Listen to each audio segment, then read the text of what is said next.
where news comes first. This is WECT News at 6, streaming live on WECT.com and on the WECT News app. We begin tonight with a special report. Across this country, hundreds of thousands of families go to bed every night not knowing what happened to their loved one.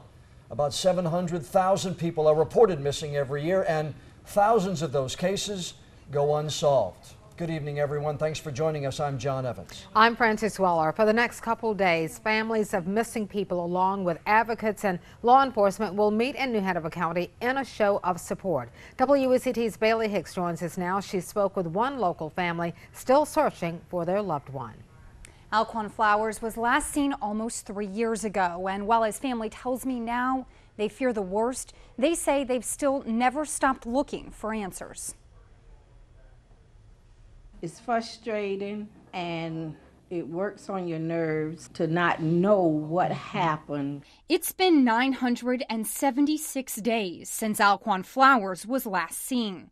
That's 976 days his family has spent without him, not knowing where he is or even if he's alive. Every day I think of him. Gathering for yet another family night without him. They say now, almost 3 years later, they fear the worst. For a while, I kept thinking, well, he gonna show up. He gonna show up. With a big, long tail. With a big story. But after all this time, On July 18th, 2011, Alquan Flowers made plans to meet up with his then-girlfriend and their daughter, Mackenzie. But he never showed. He didn't sound like nothing was wrong when I last talked to him. Whoever he was with, he was comfortable with him. That's what I think. The person picked him up from Red Cross Street, but I thought they was going to bring him to me, I guess. And he told me he was going across the bridge real fast, but he was coming right back. But he never did. I knew something was wrong. He wasn't going to just, no matter what, he didn't never stand me up. The hours turned into days, then months, and now years later, his family is still asking the same questions they were back on that hot July day. Nothing is changing, so we still stuck on the same thing we were stuck on, no new information. They aren't the only ones searching for answers. Every year, around 700,000 people are reported missing across the U.S. According to the Q Center, anywhere from 7,000 to 11,000 of those missing people are from North Carolina alone.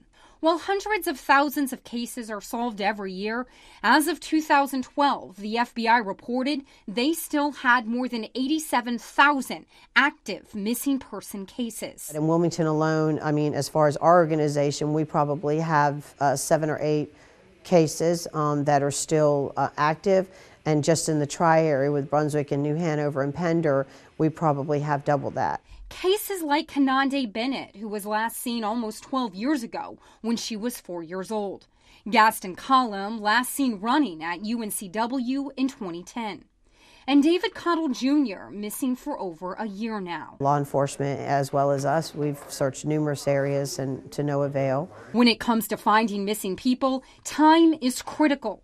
Sergeant Thomas Tillman with the Wilmington Police Department says the likelihood of finding someone decreases as time goes on. He says after the first 48 hours, witnesses tend to forget important details they may have seen. The longer time goes on, the more valuable pieces of information like that you could lose. So, the first few hours are certainly absolutely critical. That's why he says getting their pictures out to the public right away is key. And the more people that are involved in helping to look, the better our chances are of early recovery, so the story has a good ending instead of a bad ending. Even as a case goes cold, both agencies say they continue to review it, hoping to find answers. Answers for families like Alquan's, whose daughter is getting older and now asking where her dad is. Having the answer to Mackenzie, and I don't know what to tell her. And it would be easier to know something. In the meantime, she says they'll continue looking for answers and praying for closure.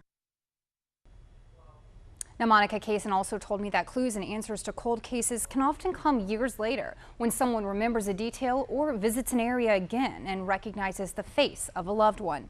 She also told me that when it comes to older cases, just by bringing that case up to date and doing things like entering DNA can lead to answers quickly. Reporting live in the studio, Bailey Hicks, WECT News.